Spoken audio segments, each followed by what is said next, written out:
අනුත්තරං පුඤ්ඤක්ඛෙත්තං ලෝකස්සාති සාදු සාදු සාදු. ඒ අපගේ ශාස්ත්‍රූ බුදුරජාණන් වහන්සේට මේ මල් පහන් දැහැත් ගිලන් පසාදී සියලු පූජාවන් පූජා කරනෝ පූජා වේවා කියන අදහස ඇති කරගන්න. පින්වත්නි, මේ මොහොතේ මේ හැම දිනම ධර්ම ශ්‍රවණය කරන්නයි බලාපොරොත්තු වෙන්නේ.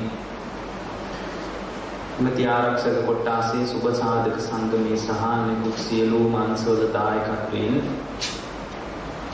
අධ්‍යක්ෂක ජ්‍යෙෂ්ඨ පොලිස් අධිකාරී W තිලකරත්න මැතිතුමන්ගේ මඟ පෙන්වීම යටතේ තමයි මේ පින්කම සිදු කරන්නේ. ඒ වගේම ජ්‍යෙෂ්ඨ පොලිස් අධිකාරී පරිපාලන සහ සුබසාධක උතුමාගේ මැදිහත් වීම ඇතුව මඟ පෙන්වීම සහිතව අරමුණු කීපයක් සිහි කරමින් අද මේ දේශනාවට සම්බන්ධ වෙනවා. අපි පසුව හැම දිනාටම අනුමೋದනා කරන්න බලාපොරොත්තු වෙනවා. දැන් ධර්ම ශ්‍රවණය කරන්න කාලය. පින්වත්නි, අද ඊටාම වැදගත් දවසක් ලංකාවාසීන්ට. මේ වැදගත්කමට ප්‍රධාන හේතුව තමයි මිහිඳු මහරහතන් වහන්සේගේ ලංකාගමනය. ඒ ඊටා විශේෂ අවස්ථාවක්. මිහිඳු මහරහතන් වහන්සේ ලංකාවට වැඩම කරන්නේ ලංකාවාසීන් කෙරෙහි විශේෂ අනුකම්පාවක. මම දැක ඊයේ සාකච්ඡාවක යනවා ධර්මාශෝක රජතුමාට වමනා වුණේ වටේ තියෙන රටවල් ටික අල්ලගන්න දේශපාලන ඉලක්කයක් තිබුණේ. ඒ දේශපාලන ඉලක්කයේ වෙනුවෙන් තමයි ධර්මාශෝක රජු රටවල් 9කට බුදුදහම යැවුවේ කියලා තර්කයක් ගොඩනගනවා. එහෙම කියන්නේ දැන් බැලුමට දේශපාලන කෝණයකින් බැලුවහම එහෙම දෙන්න පුළුවන්. හේතුව තමයි ලංකාවේ භික්ෂුවගේ සිට රාජ්‍ය නිලධාරියාගේ සිට බලධාරීන්ගේ සිට ඉඟමන්‍ය දින යාචකයා දක්වාම දේශපාලනීකරණය බොහෝම පහත් විදියට වෙලා තියෙන අවස්ථාවක තමයි කියන්නේ මේ ඊපෙරදවන එකක් නෙමෙයි. දීර්ඝ කාලයක් තිස්සේ වෙනි පරිසරයක තමයි මේ අපි විහිළුවට වගේ මේ බණ අහන්නේ. මේක එක්තරා විදියක විහිළුවක් වගේ වැඩක්. අපිත් මේ වෙලාව ගෙවලා දාන්න ඕන නිසා බණ කියනවා. මේ පැය ගෙවලා දාන්න දෙපැයි කොහොමද? ඒ නිසා මේ බණටත් ඇත්තට මරණෝනම්ට බණ ආරාධනා කළා. මම ඊට කලිනුත් ඇවිල්ලා තියෙනවා. ඒ වෙලාවෙත් මම කීප වතාවක්ම ඊට ඉස්සෙල්ලා කියද්දි මම බෑ කියලා කිව්වා. හේතුව තමයි මේ වැඩපිළිවෙල දැන් මේ මිනිස්සු බොරු ටිකක් පෙන්නනවා අපිට. ඉතින් මම කියන්නේ මේ ඇත්තට මේ සමස්තයක් විදියට මිනිස්සු ගත්තාම මිනිස්සු ඔය පෙන්නන එක නෙමෙයි ඇතුලේ තියෙන්නේ. ඇතුලේ වෙන ඒවා ටිකක් තියෙනවා. ඒ ඇතුලේ වෙන ටිකක් හංගගෙන එළියට බෞද්ධකමකුත් පින්තාරු කරන්න බලන ගතියක් තමයි තියෙන්නේ. ඒක භික්ෂුවගෙත් එහෙමයි. ආඳුල්ලගෙත් ඒක එහෙමයි. ඒ හාමුදුරුවන්ගේ ගනුදෙනුවත් දැන් බලයත් එක්කනේ තියෙන්නේ. බලය ගොඩාක් තියෙන භික්ෂුව වටේ එකතු වෙන්න තමයි ගිහි උදවියක් බලන්නේ. එතකොට මම දැකලා තියෙනවා ඔය නුවර පැත්තේ මම හිටියා පන්සලක ලොකු දේශපාලන බලයක් තියෙනවා. එතකොට මේ ලොකු දේශපාලන බලයක් ඒ හාමුදුරුවන්ට තියෙනවා. මම හිටියේ පන්සලක. එතකොට ඔය පොලිස් නිලධාරීන්නේ මාරියට එනවා මේ හාමුදුරුවන්ගෙන් වැඩ කරගන්න. පළතුරු වට්ටියම අරගෙන. එතකොට පොලිස් නිලධාරීන් විතරක් නෙමෙයි බොහෝ රාජතාන්ත්‍රික මිනිස්සු ඈතින් ඉඳලම වැඳගෙන අර දුස්සීල පැවිද්දුන් වදින්න දුවගෙන එනවා. ඒතරට බංකොලොත් වෙලා ඉවරයි. මම ඊයේ වැඩසටහනක් කරා වද පොයේ යන වැඩසටහන. මම ඒත් ඔය ටික කියලා තමයි ආවේ. එතකොට දැන් මේ හැම එකකින්ම වෙන්නේ දැන් මේ මෙහෙම වුණාම ඉතින් හාමුදුරුවන්ට මොකද ඒවා කරන කෙනෙක් කරගත්තාවි කියලා අදහසක් ගොඩනගා ගන්න පුළුවන්. අවාසනාව කියන්නේ බුද්ධ ශාසනය කඩා වැටෙනවා. හැබැයි මේ පුද්ගලික හැසිරීම නිසා බුද්ධ ශාසනය කැඩේ කියලා හිතන්නත් බෑ. නමුත් සංඝයාට නින්දාවක් එතකොට මේ සමහර ගිහි උදවියගේ හැසිරීම සහ පැවිදි උදවියගේ හැසිරීම මේ හැමෝගේම හැසිරීම බුද්ධ ශාසනයකට බලපානවා. හේතුව තමයි බුද්ධ ශාසනයක් කියලා කියන්නේ මේ සිව්වණක් පිරිසගේ එකතුවෙන් හැදිච්ච එකක්. එතකොට මේ හැමෝගේම චර්යා බුද්ධ ශාසනයට බලපානවා. ඒ නිසා දැන් අද වෙනකොට සමස්තයක් විදියට මේ දෙපිරිසම කඩා වැටලා ඉවරයි. වාසනාවකට හරි කමක් නැහැ. දැන් ධර්මයේ වටේ ගොඩ නැගෙන පිරිසක් බිහි වේගෙන යනවා. මේ තරුණ අයගේ කියන ධර්මයේ අවංකව අදහසක් තියෙනවා මේ ධර්මයේ හුරු කරන්න ඕනේ කියලා. අවංක හැඟීමක් තියෙනවා කොහොම හරි කමක් නැහැ මේ ධර්මයේ භාවිතා කරගන්න ඕනේ කියලා. මේ ධර්මයේ පොඩ හරි ජීවිතේට ගලප ගන්න ඕනේ කියලා. වෙන රටවල් වල ඉන්න මිනිස්සුන්ට පුදුම මොනවාක් තියෙනවා. දැන් ඊයේ මට කතා කළා ඕස්ට්‍රේලියාවේ ඉන්න ඉංජිනේරු මහත්තයෙක්. ඒ මහත්තයා මම දන්නේ නැහැ කතා බහ කරලා නැහැ. ඉතින් මේ මහත්තයා මේ දැන් මේ භාවනාව හොඳට පුරුදු කරගෙන යනවා අය. දැන් මම මේක තැනකින් එහාට මට යන්න විදියක් නැහැ. අනේ ස්වාමීන් වහන්සේ මට උදව් කරන්න කියලා කියනවා. එතකොට ලංකාවේ ඉන්න ගොඩාක් දෙනෙකුට මේක භාවිතා කරන්න උවමනාවක් නැහැ. ඒගොල්ලෝ ඉතින් මේ බුදුදහම කියලා හිතාගෙන ඉන්නේ මේ පුද පූජා ටික. මල් පහන් පූජා කරන්නේවා. වන්දනාමාන කරන්නේවා. බස් ලොකු සෑයවල් වන්දනා කරන්නේ ඉන්නේ වගේ ඒවට. මේවා ටිකත් එක්ක මිනිස්සු හිතාගෙන ඉන්නවා මේක තමයි බුදුදහම කියලා. ලොකු පොඩි ටිකක් දාලා තියෙන්න ඕන බුද්ධ ආගමේ එකක් නම්. හොඳ ස්පීකර් එකක් දාලා තියෙන්න ඕන. ඊට පස්සේ ලංකාවේ ප්‍රසිද්ධ හාමුදුරුවෝ කෙනෙක් වැඩම කරවගෙන බණක් කියවන්න ඕන. මෙන්න මේ වගේ දේවල් ටිකක් බුද්ධ ආගම කියලා හිතනවා. දැන් මම මේක ඔබට කියාගෙන ඉන්නේ අපිට පුළුවන් නම් මේ වෙලාවේ බුදුහාමුදුරුවෝ කියාපු දේ හුරු කරන්න ඇත්තටම. දැන් මේ මිහිඳු මහ රහතන් වහන්සේට ලංකා වාසීන් ණය ගැතියි. ලංකාව ණයයි මිහිඳු හාමුදුරුවන්ට. හේතුව තමයි මේ වෙනකොට මේ දක්වා සංස්කෘතික ව්‍යාප්තියටත් බුදුදහමේ ව්‍යාප්තියටත් මේ හැම දෙයකටම බලපෑවේ මිහිඳු මහ රහතන් වහන්සේගේ ලංකා ගමනේ. ඒත් මිහිඳු මහ රහතන් වහන්සේ වඩිනකොට ලංකාවේ මිනිස්සු හරි නිදහස් ජාතියක්. මිහිඳු හාමුදුරුවෝ වඩිනකොට හරි නිදහසේ හිටපු ජාතියක්. දැන් මිනිස්සු නිදහසේ හිතනවා. හිතන්නේ නැහැ. ඒ කියන්නේ මිනිස්සු නිදහසේ කල්පනා කරන බවක් පේන්නේ නැහැ. සමහර විට මේ යන ක්‍රමයක නිදහසේ කල්පනා කරන්න බැරුව ඇති. අපිට ඒවා තේරෙන්නේ නැතුව ඇති සමහර විට. හැබැයි පින්වත්නි මිහිඳු මහරහතන් වහන්සේ අද වගේ දවසක ඇවිල්ලා බණ කියනකොට සතියක් ඇතුළත රහතන් වහන්සේලා 1000කට වැඩි පිය වෙලා තියෙනවා. මාර්ගඵලලාභී 1000කට වඩා මේ අපේ පොළොවේ කොස්දෙල් පොළොස් කාලා බිහි වෙලා තියෙනවා මිහිඳු හාමුදුරුවෝ ඇවිල්ලා සතියකින්. ඒතකොට සතියකින් එහෙම බිහි වුණා කියන්නේ බොහොම නිදහසේ එළියෙන් ආපු ධර්මය ඉතා හොඳට හුරු කරලා තියෙනවා කියන්නේ. එතකොට අනිත් එක තමයි ඒ සමාජයේ රජුරුව දඩේමේ කියපු යුගය. රජුරුව මොකද මේ දඩේම යන්නේ කන්න නැතුවට. ආදෙකෙනෙකුට මේ බඩගින්න දඩේමේ යනවා නෙමෙයි විහිළුවට පවා දඩේමේ ගිය යුගයක තමයි මිහිඳු හාමුදුරුවෝ ඇවිල්ලා බණ කියන්නේ. ඒක තව තරකයක් ගොඩ නගන්න පුළුවන්. හොඳයි ඊට කලින් රාවණ රජුරුවන්ගේ කාලේ අපි මෙච්චර විදිහට තිබුණා යානා තිබුණා. කොහොද මේ දවස්වල රාවණාගේ මේ මොකක්ද එකක් හොයනවා නේද? ආට හරි හම්බුන කෙනෙක් ඉන්නවද මේ දවස්වල? ඒවා අතීත කාමී පුරාවෘත. ලංකාවේ මිනිසුන්ට අතීත කාමී හොඳට තේරෙනවනේ. ඒ නිසා තමයි මේ දවස්වල බුදුහාමුදුරුවෝ හරි කමන්නේ අපේ කෙනෙක් කියලා මොකද ලකුණු ටිකක් දාගන්න බලන්න. මේ දවස්වල ලංකාවේ කතාවක් යනවනේ බුදුහාමුදුරුවෝ කියන්නේ ලංකාවේ ඉපදුනේ කියලා. එතකොට ඒක වටේ සාදු කියාගෙන අර නීරිගම පැත්තට දුවන මිනිස්සු ටිකක් ඉන්නවනේ ලංකාවේ. එතකොට හරි කමන්න. හොඳයි ලංකාවේ පහළ වුණා කියමු. ඉතින් ලංකාවේ පහළ වුණා කියලා පිළිගත්ත කියමු. ඕන ලංකාවේ පහළ වුණා කියලා පිළිගත්තාම සෝතාපන්නවත් වෙනවා නම් පිළිගත්තට කමක් නැහැ. දැන් මෙතන වැදගත්ම කාරණේ බුදුහාමුදුරුවෝ ලංකාවේ ඉන්දියාවේ කියන එක නෙමෙයි. වැදගත්ම දේ තමයි බුදුහාමුදුරුවෝ කියාපු දේ මොකක්ද කියන එක. ඔය පුද්ගල චරිත අල්ලගෙන ගොඩක් නටන මිනිස්සු ඉන්නවා ලංකාවේ. හැවිතොත් ඉන්නවා ওই පුද්ගල චරිත අල්ලගෙන නටන ගොඩාක් අයගේ චින්තනයේ හරියට ලුණු මේ හරියට පොල් කට්ටක මේ ලුණු කැටයක් දැම්මා වගේ තමයි. පොඩි දෙයක් පවා සංවේදී වෙනවා.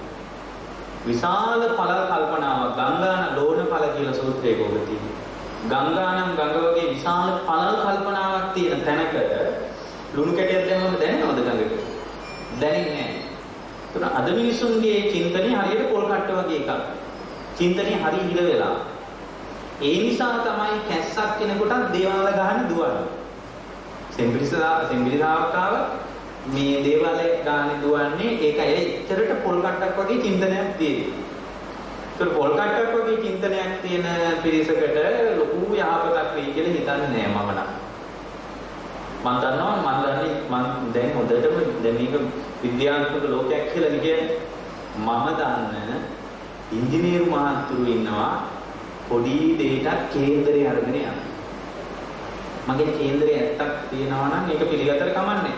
හැබැයි ඉම්බිරිසාවක් හැදුනම ටිකක් බලන්න එපාය. මොකද සෙම කිපිලා ලෙඩ වෙනවනේ. වාතයේ කිපිලත් ලෙඩ වෙනවා. ඕපක්කමික ආබාධ වැරදි උපක්‍රම නිසා ලෙඩ වෙනවා. වැරදිවට බරිස්සුවාම එහෙම ඇඟේ අමාරුව හැදෙනවා. ඒවා කර්මය එහෙම නෙමෙයි. ඒවා මේ කේන්දර ප්‍රශ්න නෙමෙයි. බර උස්සලා වැරදිවට. පුතු පරිණාමජ ආබාධ ඍතු වල විපර්යාස නිසා ලෙඩ වෙනවා. ඔන්න එකපාරක් මේ දවස්වල අවුවේ ඇවිත්තාම ඔළුවේ අමාරුව හැදෙනවා. අවුසර වැඩිකමට ඒවා කර්මය එහෙම නෙමෙයි. ඒවා මේ ඍතු පරිණාමජ ඍතු වල විපර්යාසයේ පදපාලකේ. ඒවට කේන්දරය අරන් දුවලා හරියන්නේ නැහැ. ඒ වගේ පොල් කට්ටක් වගේ චින්තනයක් තියෙන මිනිස්සු ටිකකට තමයි අපිට බණ කියන්න වෙලා තියෙන්නේ. නමුත් වැදගත් දේ තමයි අතීතයේ මිනිසුන්ගේ චින්තනය. හරි බලන්න. හරි විස්මිත මිනිස්සු ඉඳලා තියෙනවා. එතකොට දැන් මේ විස්මිත මිනිස්සු කරපු වැඩ අපිට හිතා ගන්න බෑ. ඔය රාවණා කතා නෙමෙයි මම කියන්නේ. ඒවා කොහොම ඇති වුණාද? ඇත්තට මෙහිම රජවරු ඉඳත් ඇති සමාජයේ. නමුත් දැන් එහෙම හිටියා කියලා මට යහපතක් නෑ. එතකොට දැන් පරණ දැනුම හාරන්න හදනව නේද ලංකාවේ? පරණ දැනුම දැන් නෑ. පරණ දැනුම දුන්නේ නෑ ගුරු මුස්තිය නිසා පරම්පරාවෙන් පරම්පරාව. උද්දච්ච මිනිසු ටික මේ පරම්පරා පහක් විතර පිටිපස්සට හිටියේ. පරණ දැනුම දුන්නේ නෑ ආය හාර අවස්ථා හොයන්න වැඩක් නෑ. දැන් හොඳම දේ තමයි කැඩුම් මිනුම් බෙදකම ගැන අපේ ඉතාම පෞරාණික ඉතාම හොඳ වෙදකමක් තිබිලා තියෙනවා. ඒ කියන්නේ දැනුත් ඔය අර වරදන් කඩවල පැත්තේ ඉන්නවා මේ Tamange හැඩකටු පාස්සන්න පුළුවන් වෙද්දු. ඒ වෙදෙක ඉන්නවා. එතකොට මේ තැන් වල එහෙම අය හොයා ගන්න පුළුවන්. එතකොට ඒ බෙහෙත් ටික මේ පරම්පරාවෙන් ඉවරයි. හේතුව මොකද? ගුරු මුස්තිය නිසා දෙන්නේ නැහැ ජාතියට. ගුරු මුස්තිය නිසා ඒවා අනාගත පරම්පරාවට දෙන්නේ නැහැ. ඒ නිසා තමයි ජාතිය කඩා වැටුනේ. ඒ කියන්නේ මේ උද්දච්චකම නිසා තමයි කඩා වැටුනේ. දැන් හොඳ මන්ත්‍ර ශාස්ත්‍රයක් තිබිලා තියෙනවා. ඒක ඇත්ත කතාවක්. එහෙම පුළුවන් ද මන්ත්‍රවල තියනවාද? ඒවා කොහෙද තියෙන්නේ? ඕක කතාව කඩන්න වැඩක් නැහැ. එහෙම එකක් තිබිලා තියෙනවා. ඒක තර්ක නෑ. හැබැයි පරම්පරාවට දුන්නේ නැහැ. දෙනකොට අතේ හංගගෙන දුන්නා ගෝලයට දෙනකොට. එයාත් අතේ ටිකක් හංගගෙන දුන්නා. දැන් රොඩු ටිකක් තියෙන්නේ. දෙන්නේ මන්ත්‍ර ගැන හොයලා වැඩක් නැහැ. ඒ නිසා අතීත කාමී වැඩක් නැහැ. හොයලා වැඩක් නැහැ. උද්දච්ච මිනිස්සු ටිකක් එවැනි ගැඹීර ශාස්ත්‍ර තිබ්බනම් ඒවා නැති කරා. දැන් හොඳයි මොකක්ද වැදගත්ම දේ? වැදගත්ම දේ තමයි මේ දුක නිවා ගන්න හැෙන බුද්ධ වචනේ මේ වෙලාවෙත් ඇහෙනවා ගුරු මුස්ති නෑ. මේ ධර්මයේ පරම්පරාවෙන් එනකොට හංගගෙන ඉතුරු මේ හාමුදුරුවෝ හංගගෙන ඉතුරු පරම්පරාවට දුන්නේ නෑ. ඒ නිසා උන්වහන්සේ කියාපු දේශනාව අදත් අපිට ඇහෙනවා. ඉතින් අද වුණාට හෙට ආයේ මේ ධර්මයේ මට ගලප ගන්න පුළුවන් වේද කියලා හිතන්න බෑ. දැන් මොකද හිතන්න බැරි? හිතන්න බැරි මේ තමයි අන්තිම chance එක. මේ තමයි අන්තිම අවස්ථාව. එතකොට මේක අන්තිම අවස්ථාව වුණොත් දැන් අන්තිම අවස්ථාව කියන්නේ ධර්මයේදී තව පරම්පරා කීපයක් ධර්මයේදී. ඒ පරම්පරා කීපයක් ධර්මයේ තිබුණාට අනාගත ලෝකය මට ස්ථිර එකක් නෙමෙයි. දැන් මෙතන ඉන්න මහත්තුරුන මේ නෝනලාට අනාගතය ගැන හිතන්න බෑ. ඇයි හිතන්න බැරි? තාත්වය තාන්නමාන ඔය ගත කරන බලය දැන් බලය ඒ හැම දෙයක්ම මේ තවිතා ස්වල්ප මොහොතකින් ඉවර වෙලා යන්න පුළුවන්. එතකොට මේ ජීවිතේ නිශ්චිත බවක් නැහැ. හරිම අවිනිශ්චිත නිසා මේ මොහොත වැදගත්ම මොහොත විදියට සලකාගෙන ගුණධර්ම මත ජීවිතේ ගල්ප ගන්න කිතා වැදගත් අවස්ථාවක්. පරණ දේවල් ඕනෑමට වඩා හොයලා වැඩක් නැහැ. වැදගත්ම දේ තමයි මිහිඳු හාමුදුරුවෝ ලංකාවට ඇවිල්ලා කියාපු දේශනාව මිනිස්සු අල්ලගත්ත විදිය. හරිම ප්‍රසක්තයි ලංකාවේ මිනිස්සු. දැන් හිතන්න බෑනේ ලංකාවේ සතියක් බණ කියද්දී මාර්ගඵලලාභීන් 800කට වඩා බිහි වුණා කියන එක හිතන්න පුළුවන්. මේ කොහෙවත් නැති ධර්මයක් අහලත් නැති එකක්. ආපු ගමන් ධර්මය අල්ලගත්ත ඒ මිනිස්සුයි නිදහසේ කල්පනා කළා. දැන් මේ මම කියන ඒවා පවා මේ විදිහටම පිළිගන්න ඕනේ නිදහසේ කල්පනා කරලා බලන්න. දැන් බුදුහාමුදුරන්ගේ දේශනාවක් අරගෙනනේ ඔය දේශනා බොහෝමයක් පුරු කරගෙන මිහිඳු මහරහතන් ලංකාවට ඇවිල්ලා පළවෙනි කියාපු දේශනාව මොකක්ද? පළවෙනි මොකක්ද කිව්වේ? එමුනේ.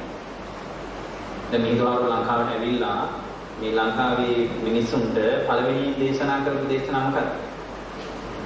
ඔව් චුල්ලහත්ති පදෝගම කියලා සූත්‍රයක් නේ. දැන් ඒ දේශනාව ගැන මට පුළුවන් දැන් හවස් වෙනකම් බණ කියලා. එච්චරට ගැඹීරයි දේශනාව. මනිය කෙටියෙන් එක ධර්ම කාරණයක් කියන්නේ චුල්ලහත්ති කියන්නේ ඇතෙක්ගේ පාසටහන ගැන නේ බණ කිව්වේ. දැන් ඇතෙක්ගේ පාසටහන තමයි කැලේ ඉන්න විශාලම සතා ඇතා. ඇතාගේ පාදයට ඕන පාදයක් දාන්න පුළුවන්. ඒකට මේ ඇතෙක් බුදුහාමුදුරුවෝ ඇතෙක්ගේ පාද දිහා බලලා ඇත්තු ඉන්නවා කියලා විශ්වාස කරන්න එපා කියලා කිව්වා. දැන් පාද දැන් උනේ යනකොට කැලේට ඇතෙක් හොයාගෙන යන මිනිහෙක්. ඇතෙක් අවශ්‍ය වෙලා මේ මිනිස්සයා ඇතෙක් හොයාගෙන කැලෑව ඇතුළට යනවා. ඇතෙක් හොයාගෙන කැලේ ඇතුළට යනකොට ඇතෙක්ගේ අඩිපාර දකින්න හම්බ වෙනවා. විශාල අඩි තියෙනවා දකින්න හම්බ වෙනවා. එතකොට අඩිපාර දැක්කහම දැන් බලන්න මේ අනුමානයට ගන්න එපා කියන එක. දැන් මේක ඕන පොලිස් නිලධාරියෙකුට ගලපලා පැය ගානක් බණ කියන්න පුළුවන්. දැන් මේක නිකන් හිතලා බලන්න.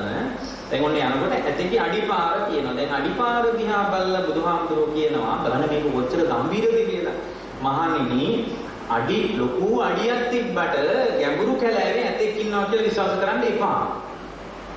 මේ දොර වෙල පළවෙනි ඔක තමයි කියන්නේ. ඔය චුල්ලහත්ති පදෝගම සූත්‍රේ කවුරුත් කියවලත් නැහැ. දන්නේත් නැහැ. දැන් මේ පොසොන් එක වෙනුවෙන් ඇත්තට මිහිඳු මහරහතන් වහන්සේ කියවපු උන්වහන්සේ ඇවිල්ලා සතියක් විතර ඇතුළත කියවපු දේශනා ටික බැලුවාම ඒක හරියම විස්මිතයි. උන්වහන්සේ කොහොම හිතුවද දන්නේ මේ ටික තමයි මේ ඉන්න මිනිසුන්ට කියන්න ඕනේ කියලා. ඒත් උන්වහන්සේගේ දේශනාව තියෙනවා ඇතෙක් දැක්කහම ඇතාගේ අඩිපාර දැක්කම ලොකු අඩියක් තියෙනවා. අඩිය තියෙනවා දැක්කට එහෙනම් මේ ගැඹුරු කැලෑවේ විශාල ඇත්තු ඇති කියලා අනුමාන කරන්න එපා කියනවා. විශ්වාස කරන්න එපා කියනවා. හේතුව තමයි මහණෙනි උච්චා මේ වාමනික කියලා ඇතින්නියෝ ඉන්නවා කියනවා කැලෑවේ. ඒ නිසා අඩිපාරින් විතරක් නම් විශ්වාස කරන්න එපා මේ කැලෑවේ ලොකු ඇත්තු ඇති කියලා. තව ඉස්සරහට යන්න කියනවා. අඩිපාරත් ඔළුවේ තියාගෙන තවත් ඉස්සරහට යන්න කියනවා. සැකෙන් යන්න. ඒ කියන්නේ හැම වෙලාවෙම සැක කරගෙන යන්න. ඒතර ඕනේ ඉස්සරහට යනවා. ඉස්සරහට යනකොට අඩිපාරක් තියෙනවා. ඔන්න අඩියක් තියෙනවා. ඒත් එක්කම දලපාර උඩින් ගහලා තියෙනවා. දැන් චද්දන්තුලේ හස්තියෙක් නෙවාගෙන යන නිකන් ඇතෙක් වාගෙන යනවා නම් කැලියත් ඇති කියලා විශ්වාස කරන්න පුළුවන්. මහා දවන්ත ඇතුන්ගේ නායකයෙක් හොයාගෙන යන ගමනක් නේ. එහෙම යනකොට දැන් සාධක දෙකක්ම තියෙනවා. මොනවාද දෙකම? අඩිපාරක් තියෙනවා. අනිත් එක මොකද? ඔව් දලපාරත් උඩින් වැදිලා තියෙනවා. ගස්වල උඩ වැදිලා තියෙන දලපාර. ඒතකොට බුදුරජාණන් වහන්සේ දේශනා කරනවා මහණෙනි ඒත් ඇත්තු ඉන්නවා කියලා විශ්වාස කරන්න එපා. මේ කැලෑවේ ඒත් ලොකු ඇත්තු ඇති කියලා විශ්වාස කරන්න එපා. දැන් ඕනෑමට වඩා හේතු තියෙනවා. ඒත් විශ්වාස කරන්න එපා. මොකද දලපාර උඩින් ගහන්න පුළුවන් උච්චා අනේරුකා කියලා ඇතින්නියෝ ඉන්නවා කියලා. උච්චා කලාරිකා කියලා ඇතින්නියෝ ඒත් සැක කරන්න කියලා. හොඳටම විශ්වාස කරන්න හේතු තියෙනවා ඒත් සැක කරන්න කියලා. ඒ සැකේ ඔළුවේ තියාගෙන දලපාරත් ඔළුවේ යන්තම් පැත්තකින් තියාගෙන අඩිපාරක් තියාගෙන ඉස්සරහට යන්න කියනවා. යනකොට තවත් ඉස්සරහට යනකොට දලපාරක් තියෙනවා අඩිත් තියෙනවා ඒත් එකම ඉහළට කඩලා දාලා තියෙනවා. දැන් මොන විශ්වාස කරන්නම හේතු තියෙනවා. ඕනෑමකට වඩා හේතු තියෙනවා. මොකද දලපාරක් තියෙනවා උඩින් වැදිලා අතුත් කඩලා දාලා තියෙනවා. එතනම විශාල ඇත්තුන්ගේ අඩි තියෙනවා. එතකොට බුදුරජාණන් වහන්සේ දේශනා කරනවා මහණෙනි ඒත් සැක කරන්න. ඒත් විශ්වාස කරන්න එපා. හේතුව තමයි උඩ තියෙන අතු කඩන්න පුළුවන් උච්චා කලා අනීරුකා කියලා ඇතින්නියෝ ඉන්නවා කියලා. දැන් ලොකු අඩි තියෙන වාමනික කියලා ඇතින්නියෝ ඉන්නවා. ඇත්තුත් ඉන්න පුළුවන් වාමනික කියලා ඇතින්නියෝත් ඉන්නවා. ලොකු උඩින් දලපාර ගහන්න පුළුවන් උච්චා කලාරිකා කියලා ඇතින්නියෝ ඉන්නවා. ඒ නිසා විශ්වාස කරන්න එපා ඇත්තු ඉන්නවා කියලා. තවත් ඉස්සරහට යනකොට උඩ අතු කඩලා දාන්න පුළුවන්, දල උඩින් ගහන්නත් පුළුවන්, විශාල අඩි තියෙන උච්චා කණිරුකා කියලා ඇතින් වෙනවා. ඒ නිසා විශ්වාස කරන්න එපා. තවත් සැක කරන්න. තවත් සැක කරන්න. සැකෙන් ඉස්සරහට එමීට යන්න අර ටිකක් ඔළුවේ තියාගන්න අනුමාන මාත්‍රේ. අනුමානෙට තියාගන්නවා. තවත් ඉස්සරහට යනකොට තවත් ඒ වේදී ඉස්සරහට යනකොට හම්බ වේවි විශාල ඇත්තු රැළක් මැද්දේ ඉන්න විශාල ඇත්තු පිරිසක් පිරිවරාගෙන ඉන්න චද්දන්ත කුලේ දල 6ක් තියෙන ඇතෙක් හම්බ වෙයි. Tamange ඇත්තෙක් ඇස් දෙකට දැක්කහම පිළිගන්න ස්ථිරයි මේ කැලෑවේ ඇත්තු ඉන්නවා. අන්න බලන්න. කොටියකේ කොච්චර ඉන්ද්‍රිය ප්‍රත්‍යක්ෂද? එහෙම කියලා බුදුහාමුදුරුවෝ කියනවා මම කෙනවත් විශ්වාස කරන්න එපා. මේ කියන ධර්මයේ Tamange හෘද සාක්ෂියට සංවේදී වෙනකම් විශ්වාස කරන්න යන්න එපා. එතකොට දැන් මිනිසුන් දැන් මේක කොච්චර ගම්භීර විග්‍රහයක්ද? මේක ඕන විශේෂයෙන්ම පොලිසිය මහතුරුන්ට එහෙම හරිය හොඳයි. මේක ලොකු පණිවිඩයක්. මේක PhD 20ක් විතර කරන්න පුළුවන් එකක් මේක. මේ වගේ මතයක් තිබ්බොත් අර චාල්ස් ඩාවින්ගේ පරිණාමවාදය අල්ලගෙන බටහිර මිනිස්සු නටනවා වගේ අපේ තියෙන මත ටික තම අල්ලගත්තොත් මිනිස්සු බටහිරටනේ ආවඩන්නේ. අපේ මේ බුදුරජාණන් වහන්සේ කියපු පණිවිඩය ජීවිතේට අල්ලගත්තොත් ඒ අල්ලා ගැනීම විශිෂ්ටයි පින්වත්නි. එයා කවදාවත් පරාජයටපත් වෙන්නේ නැහැ. වෙන මොකුත් එපා. දැන් ඔච්චර දුර යනකොට මිහිඳුහාමුදුරුවෝ අද මිහිඳුහාමුදුරුවෝ නිසා මම මේවා කියන්නේ. දැන් මිහිඳුහාමුදුරුවෝ ඇවිල්ලා අඹ ගැන ප්‍රශ්නයක් අහුවා. මොකද උන්වහන්සේ අඹ ගැන දන්නේ නැතුව. අර ඥාති ප්‍රශ්නයක් අහුවා. ඔය ප්‍රශ්නේ ගැන පින්වත්නි රිසර්ච් 200ක් විතර කරන්න පුළුවන් ඒ ප්‍රශ්නේ ගැන විතරයි. හේතුව තමයි ඕකේ තියෙන චතුස්කෝටික තර්ක ක්‍රමය. ලෝකේ තර්ක න්‍යායයන් කියනවානේ. තර්ක න්‍යාය, තර්ක වේදිකා. දැන් බලන්න බුදුදහම කිව්ව වෙන්නේ තර්ක න්‍යායක් විදියට චතුස්කෝටික තර්ක ක්‍රමය. අධිකරණයක් ද්විකෝටික තර්කයක් එක තමයි ගන්න දෙන්න තියෙන්නේ. අධිකරණයක් නැහැ විශ්නදා වැරදි කවුද නිවැරදි කවුද කියලා විතරයි. ඒක ද්විකෝටික තර්ක ක්‍රමය. ඕකේ අර ඔය ඥාති ප්‍රශ්නේ, අඹ ප්‍රශ්නේ තියෙනවා චතුස්කෝටික තර්ක ක්‍රමය. කියන්නේ මේ අඹයි අර අඹයි අතර වෙනස් අඹ ගස් තියෙනවාද කියලා අහන අතරමැද එකක් ගැන කියපු ඒ චතුස්කෝටික තර්කය ඒක විස්තර කරන්න පැය දෙකක් විතර යයි. එනිස මම ඉතින් එහාට මොකද කියන්නේ? ඒ චතුස්කෝටික තර්ක න්‍යාය. බුදුදහමේ තියෙන චතුස්කෝටික තර්ක න්‍යාය. දැන් ද්විකෝටික තර්ක න්‍යාය අභියෝගයට ලක් කරන්න පුළුවන්. නමුත් අර මම කිව්ව බඩලට ආවටනේ අයට මේවා අපි මේවා කියන ඒවා ඇත්තට රුසන්නෙත් නැති වෙන්න පුළුවන්. හැබැයි ඕකේ තියෙන චතුස්කෝටික තර්ක ක්‍රමය. ඒතර දොර ඇරලාද වහලාද කියලා ඇහුවොත් එක්ක ඇරලා කියන්නේ මේ වහලා කියන්නේ. හැබැයි භාගයට ඇරලා කියලා එක්ක තියනවා කියන විග්‍රහය. හරි පරිපූර්ණයි කියනවා. ඔය න්‍යාය ගැන විතරක් පැය ගණන් බණ කියන්න පුළුවන්. ඒ නිසා මිහිඳුහාමුදුරුවෝ ආවාය කියලා මේ නිකන් තොරණක් ගහලා බල්බ් ටිකක් දාලා මේ පොඩි ටිකක් දාලා විතරක් නවතින්න එපා කියලා මම මේ කියන්නේ. ඊට වඩා විශාල ගම්භීර පණිවිඩයක් මිහිඳු මහ රහතන් වහන්සේ අරගෙන ආවේ. ඒතර මේ දේශනාව අපි බොහොම බය නැතුව මේ කියන්නේ ආයෙත් ඇයි මේ දේශනාව ගැන කාටවත් අභියෝගයක් ලක් කරන්න බෑ. ගම්භීරයි මේ දේශනාව. ඒ නිසා පින්වත්නි පුළුවන් විදියට මේ කියාපු ධර්මීය පුරු කරගන්න බලන්න ජීවිතේ. ටික මේ ධර්මයේ පුරු කරගන්න බලන්න. ඒකට මේ අනේ අපිට වැඩ තියෙනවා අපි කාර්ය බහුලයි හඳුරන්නේ අපිට ඕවා කරන්න බෑ. අපි කොහොමද මේ සමාදන් වෙන්නේ? ඔය මේව කතාව මොකුත් ඕනේ මොකද බුදුදහම හුරු කරන කෙනෙකුට මේ ඔෆිස් එකේ ඉඳලා පුඩුව සීට් එකේ වාඩි වෙලා කරගෙන යන්න පුළුවන්. ගොඩාක් අමාරු වෙන්නේ නැහැ. සීට් එකේ ඉඳගෙන කරන්න පුළුවන්. එතකොට එයා ඉඳගෙන බුදුදහමත් එක්ක ගලපලා බලනවා ජීවිතේ. ගලප බලනවා බුදුදහම හුරු කරනවා කියලා භාවිතා කරනවා කියලා විශේෂ දෙයක් කරන්න නැහැ. ජීවිතේට බද්ධ කරගෙන බලන්න තියෙන්නේ. එතකොට මේ පරම සත්‍යය මතුවෙන්න මොන සත්‍යය මතුවෙන්නද? ඔව් පරම සත්‍යය මතුවෙන්න එයා කැළඹෙන්නේ නවතිනවා. ඒක තමයි වෙන්නේ ඉච්චරයි. කැළඹිලා සම්පූර්ණ කැළඹිලා නැවතුනාට පස්සේ යා නිවිල යනවා, මරුණාමයි ඉපදෙන්නේ නැහැ. එතකොට එච්චර මේ පුද්ගලයා හික්මවන්නේ ධර්මයෙන්.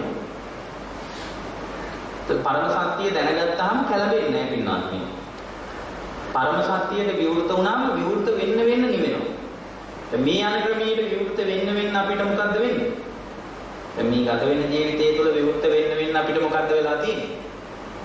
නිවීමක් ඇති වෙලාද කැළඹීමක් ඇති වෙලාද? කැළඹෙනවා. පරම සත්‍යයට එන්න නිවෙනවා. ඒතර පරම සත්‍යයට එන්න නිවෙන්නේ කොහොමද? දැන් හොඳම දේ තමයි දැන් බලන්න ඔන්න කෙනෙක් බන්නවා. එයා පරම සත්‍යයක් තමයි ලෝකේ පරම සත්‍යයේ පණිවිඩයක් තියෙනවා මේ යන්නේ හේතුඵල ටිකක්. මොනවා ටිකක්ද මේ ගත වෙන්නේ? හොඳට විමසන්න මම මේ කියන්නේ. මේ යන්නේ හේතුඵල ටිකක්. ඒ කියන්නේ හේතුන් නිසා ඵලය ඇති වෙනවා. මේ ඵලය නිකම්ම ඇති වුණ එකක් නෙමෙයි. මේ ඵලයට හේතුවක් තියෙනවා. දැන් මොන එක ලෝකේ පරම සත්‍යයක්. මොකද්ද පරම සත්‍යය? මේ ලෝකේ හේතුඵලවාදයක් තමයි පොඩි රහසය දන්නවා. මොකක්ද එයා දන්න රහස? මොකද්ද පින්නත් එයා දන්නේ? මේ යන්නේ හේතුඵල ටික. හේතුඵලවාදයක් මේක දැනගත්තාම ඔන්න කෙනෙක් බනිනවා. ඔන්න බනිනවා නොසෑහෙන්න බනිනවා. බනිනකොට hina වෙන්න පුළුවන්. දැන් ලෝකේ බැන්නොත් බනින්නනේ කඩාගෙන බනින්නනේ උත්සාහ කරන්නේ. ඒතර බනිනකොට hina වෙන්න පුළුවන්. ඒතකොට වටේ ඉන්න මිනිහෙක් කහනවා මේ ඔයා hina වෙනවා. දැන් ඔහෙට බැනලා ගියා නේද අර මිනිහා කියලා කිව්වා හිතනවා. මමත් සංසාරේ බැනලා ඇති. හේතුඵලනේ ගත වෙන්නේ. අන්න බලන්න පරම සත්‍ය ඇති වුණාම කැළඹෙන්නේ නැහැ. මේ ලෝකේ හේතුඵලවාදයක් තියෙන්නේ කියලා දැනගත්තාම එයා දන්නවා මේ මගේ හිත පීඩාවක් ඇති වෙනවා නම් ඔබ කතා කරන වචන වලින් මගේ හදවත තුවාල වෙනවා නම් මගේ හදවත සිදුරු වෙනවා නම් මගේ ජීවිතේ පීඩාවටපත් වෙනවා නම් මේ පීඩාවටපත් වීම නිකම්ම ඇති වුණා නෙවෙයි හේතුඵලවාදීව ඇති වෙන්නේ. නිකම්ම වචන නෑ ලෝකේ. සංසාරේ මමත් බැනලා ඇති. අනේ පරම සත්‍ය දැනගත්තට පස්සේ එයා නිකම්ම නෙවෙනවා. එයාට hina වෙන්න පුළුවන්. එතකොට අන්න ඒ වගේ පරම සත්‍ය දැනගත්තට පස්සේ එයා වේගයෙන් නිවෙන්න පටන් ගන්නවා. ඒ නිවීම ඇති වෙන විදියවත් හිතා ගන්න බෑ. ඒතකොට දැන් මේ ධර්මී භාවිතා කරන හුරු කරන අය ඉන්නවා. හුරු කරන අය දන්නවා මේක හුරු කරගෙන යනකොට අනේ ආඳුරනේ ඒ කාලේ මට නිකන් මුස්සලංගින් මැස්ස යන්නේ දැන් මට කිසි ප්‍රශ්නයක් නැහැ. ඒ ප්‍රශ්නයක් නැති විදියට හිත හැදුවේ ධර්මයේ. ඒ ධර්මයේ කියනවා උඹට මේ විඳවන්න වෙලා තියෙන හේතුඵලවාදය. මේ හේතුන් නිසා තමයි ඵලය හටගත්තේ. හේතු උඹ තමයි හදාගත්තේ. මේ සංසාරයේ පින්වත්නි තියෙන ගනුදෙනු ටිකක්. මේ ලෝකේ ගනුදෙනු ටිකක් තමයි තියෙන්නේ. එතකොට මේ දැන් කොකෙක් වෙලා මාළුවෙක් කානකොට ඒ කොකා කර්මයක් රැස් කරගන්නකොට මාළුවෙක් විදිහට කර්මයක් ගෙවලා දැමීමක් තියෙනවා. ඒකට කියන්නේ කර්මඵල න්‍යාය කියලා. එතකොට කොකෙක් මාළුවා කරනකොට කොකා රැස් කර ගන්නවා කර්මයක්. එතකොට මාළුවා කර්මයක් ගෙවලා දානවා. එතකොට මේ විදිහේ ගනුදෙනුවක් තමයි නිවන් දකින්නකම් යන්න වෙන්නේ. අවාසනාව කියන්නේ අනාගතයට මොන විදිහට ජීවිතේ මුහුණ දෙන්න වෙයිද කියලා කර්මයේ ලියවිලා තියෙනවද කියලා අපිට හිතා ගන්නවත් බෑ. ඒවට ලොකු කතාන්දර මොකෝත් ඕනේ නැහැ පින්වත්නි.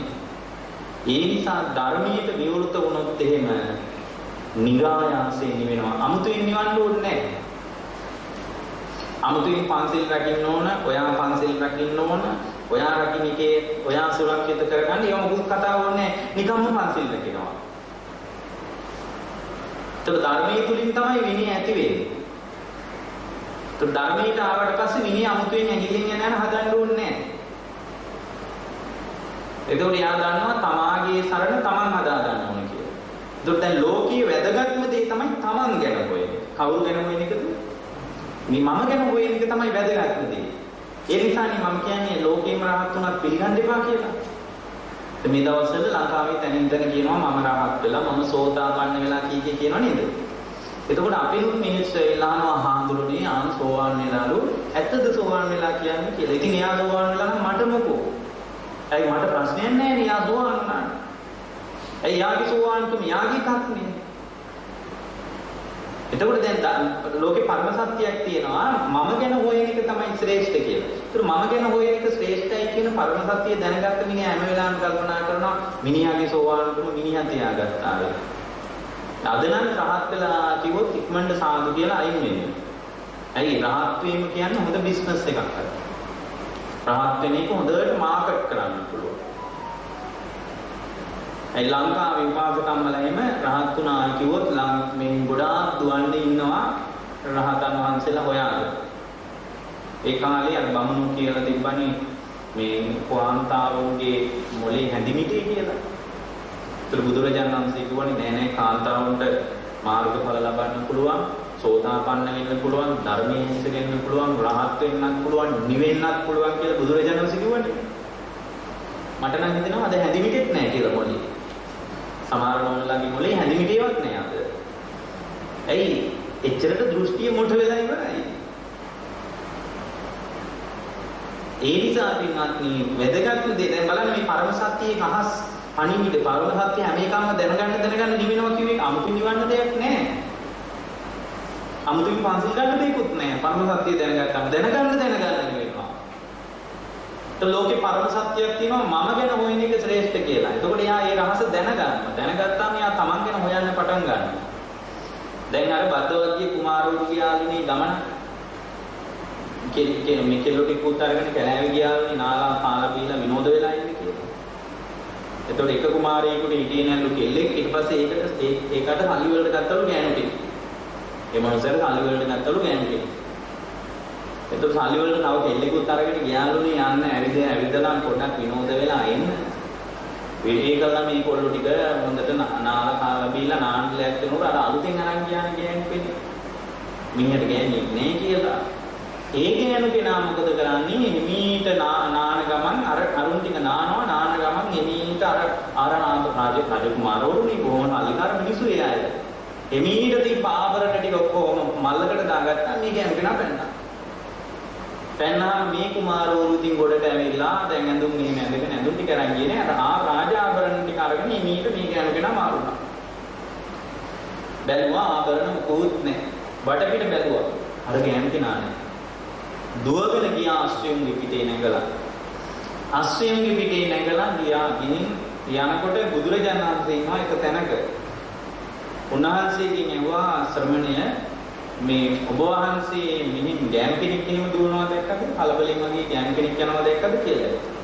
ඒතර බුදුරජාණන් වහන්සේ වදාලා මේ මහා ආර්ය කුමාරවරුනි ඒක කොහෙවත් ඉන්නේ ගෑණියෙක් ගැන හොයන එකද ශ්‍රේෂ්ඨ? බුදුහාරගෙම අහන්න ඇති.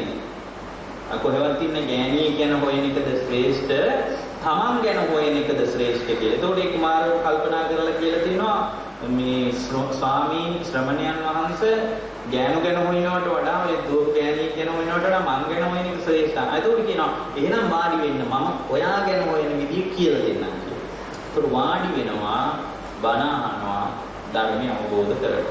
ඒතකොට වඩා වැදගත් දේ කොහෙවත් යන අය ගැන හොයන එක නෙමෙයි. සමාජයේ කොහෙවත් යනවා කියලා කියන්නේ සමාජයට තමන්ගේ නෝනා වෙන්න පුළුවන්, මහත්ය වෙන්න පුළුවන්, දරුවෝ ටිකක් වෙන්න පුළුවන්. ඒ දරුවෝ ටික උනත් යුතුයකමක් විදියට කරලා ඒ දරුවොත් එක්ක උනත් ඕනෑමකට වඩා බැඳෙන්න එපා පින්වත්නි. හේතුව තමයි සංසාරයේ සෙනෙහස කියලා එකක් නැහැ. ඒක බොරුවක්. ලෝකේ සෙනෙහස කියලා එකක් නැහැ. කියන බලන්න ඇත්තම සෙනෙහස කියලා එකක් සංසාරේ නැහැ එහෙම එකක්. සෙනෙහස කියන්නේ මේ අවුරුදු 60ට හදාගත්ත සංකල්පයක්.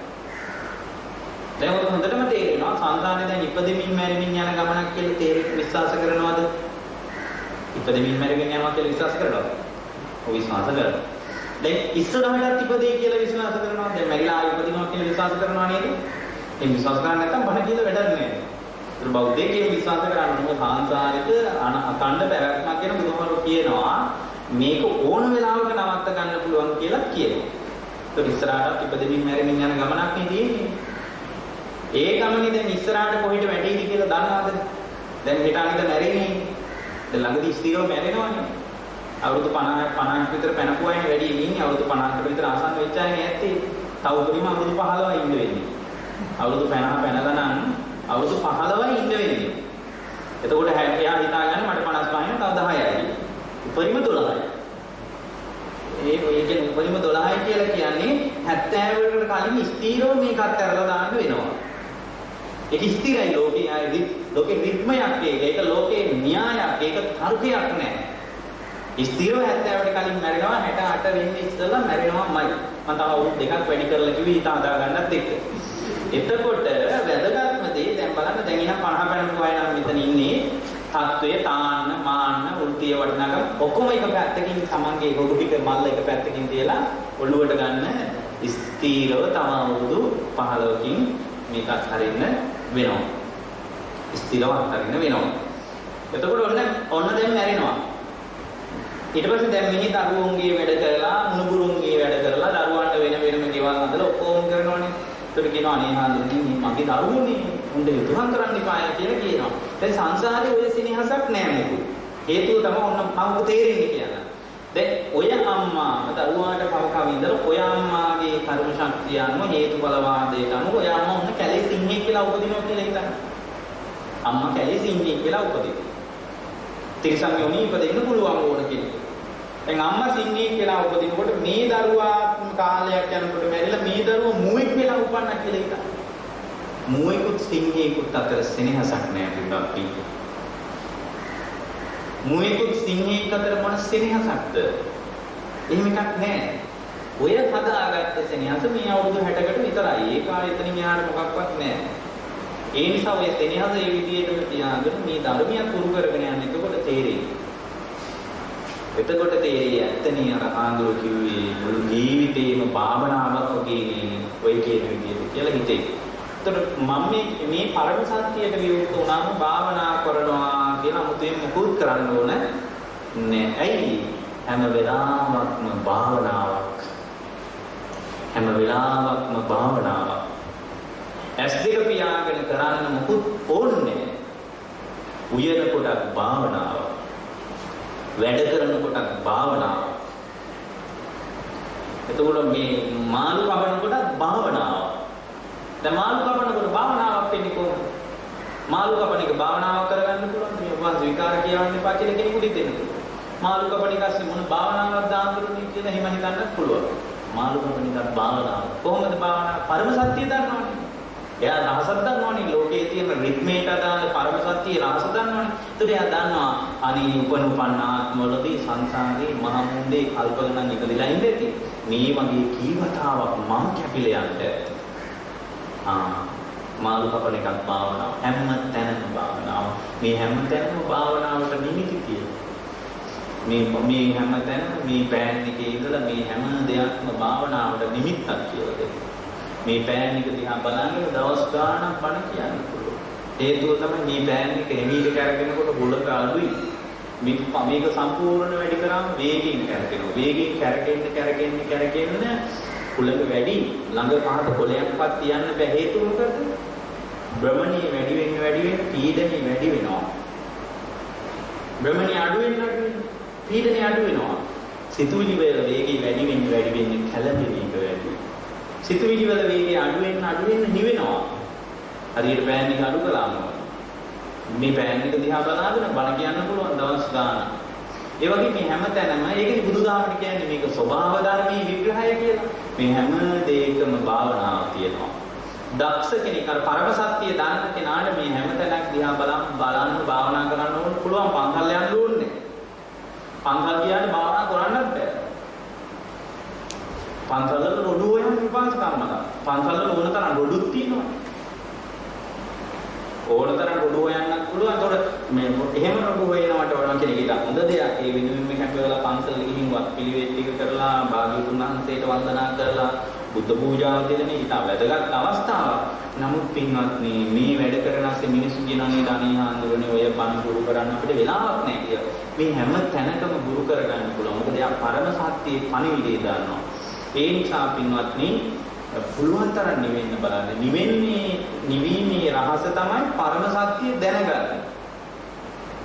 පරම සත්‍ය දැනගන්න නිවෙනවා. එතකොට නිවෙන කෙනාගේ ඉලක්කය තමයි රජ කරන්නේ ප්‍රඥාවන්තයෙක්ගේ හිත තුළ මේ ප්‍රඥාවන්තයෙක්ගේ මනෝභාවය තුළ ශ්‍රද්ධාව කියන මේ ධර්මීය බීජේ පැල කරගන්න ලේසි නෑ අදනම්.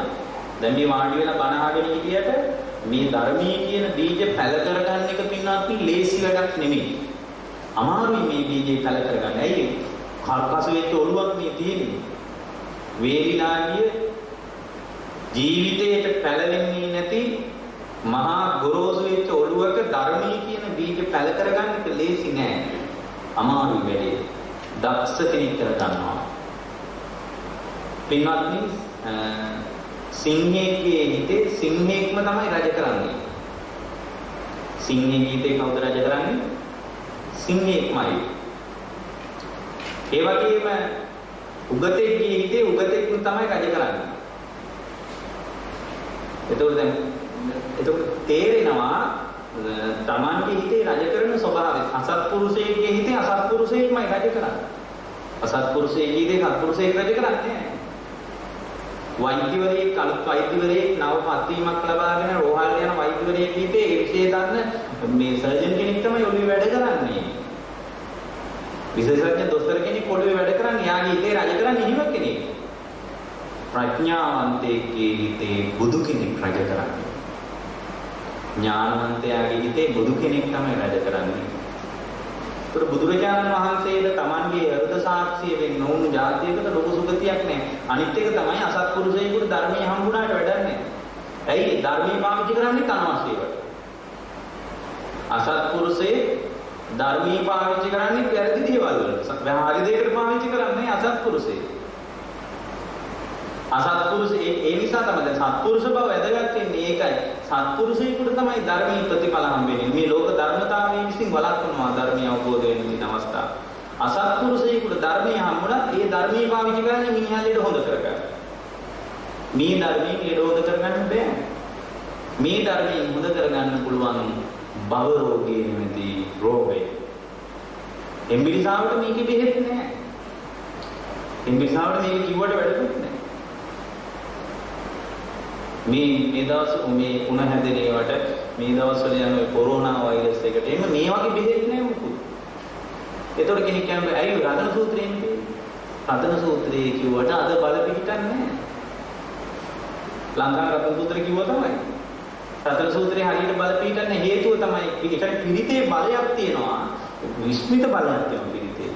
ඒ බලයේ පිළිටන්නේ හේතුව තමයි බුදුරජාණන් වහන්සේ දේශනා කරනවා මහණෙනි කම්මාවරණ කර්මයෙන් වැහිලා කියොත් පිළිතේ බලයේ පිළිටන්නේ කියලා. පිළිකා රෝගීෙකුට පිළිත් කිව්වට අමාරුයි කොට දාන්න. කර්මයෙන් වැහිලා. තව එකක් තියෙනවා කිලේශාවරණ. කෙලෙස් වලින් වැහුණාම බලයේ පිළිටන්නේ කියලා. කොයි වෙලේ තසත්පුරුෂකම් රාගය, ද්වේෂය, මෝහය, ගුණමකුකම, බද්ධ වෛරය, එකට එක කරන එක, දැඩි බව මේ උපක්ලේශ ගොඩාක් මනසේ තියාගෙන මේ පතන සූත්‍රය කිව්වා කියලා බලයක් පිටින්නේ හේතුව ඒ බුදුරජාණන් වහන්සේ දේශනා කරන්නේ මහණෙනි කිලේශාවරණ කෙලෙස් වලින් ආවරණීය වෙලා තියෙන වෙලාවක පිළිතේ බල පිටින්නේ කියලා. ඒ නිසායි මම කිව්වේ අද නම් මේ අසත්පුරුෂයෙකුට පිළිතේ බලයක් හදාගන්න බෑ. හැබැයි ගුණවත්කමක් තියාගෙන ධර්මයක් පුරු කරගෙන ඉන්න කෙනෙකුට රතන සූත්‍රය විශාල යහපතක් හදලා දෙයි. ගුණවත්කම. ඒතර අසත්පුරුෂයෙකුට ධර්මය හම්බුනොත් මිනිහා ධර්මයේ පාවිච්චි කරන්නේ අසත්පුරුෂ වැඩකටමයි. පැවිද්දෙකුණත් එහෙමයි. පැවිද්දෙකුට පැවිද්දාගේ වැඩපිළිවෙල තියෙන්නේ සල්ලි හොයන එක නෑ.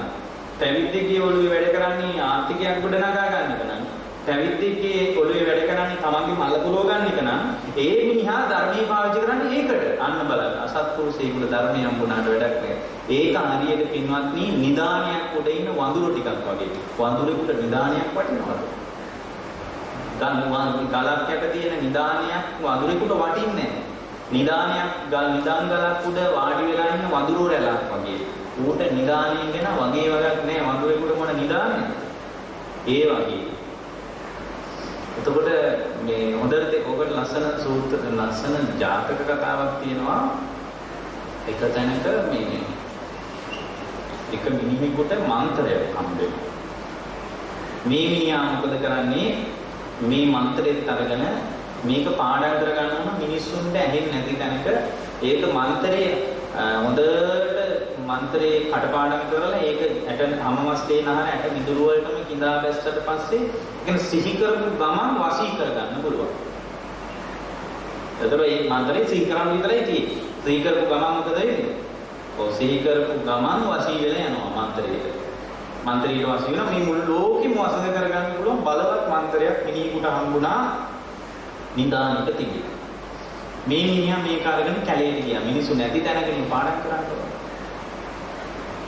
එතකොට මේ මිනිහා මේක කැලේට අරන් ගිහින් ඔන්න දැන් කැලේ ඇතුළට ගිහින් කටපාඩම් කරනවා. කටපාඩම් කරනකොට නරියෙක් අහගෙන ගියා මේ මන්ත්‍රය. නරියා මේක අහගෙන ඉන්නවා කියලා. දැන් නරියටත් පාඩම් කිව්වා. කියායේ මෝඩ තර්ක හදන්න එපා. නරින්ද කොයිද ආඳුරු මන්ත්‍ර ඔය කතාව ඕනේ. ඒකු තමයි ජාතක කතාවල තියෙන්නේ මිනිසුන්ගේ මානව චර්යා නිරූපණය කරපු අවස්ථා සමහර වෙලාවට. දැන් හොඳම දේ තමයි දැන් නිකන් උදාහරණයක් කිව්වොත් ඒක ජාතකයේ තියෙන දද්දබ ජාතකය කියලා ඔබ දන්නවා ඒ කතාව. අර ඒක ජාතක කතාවක තියෙන එක මේ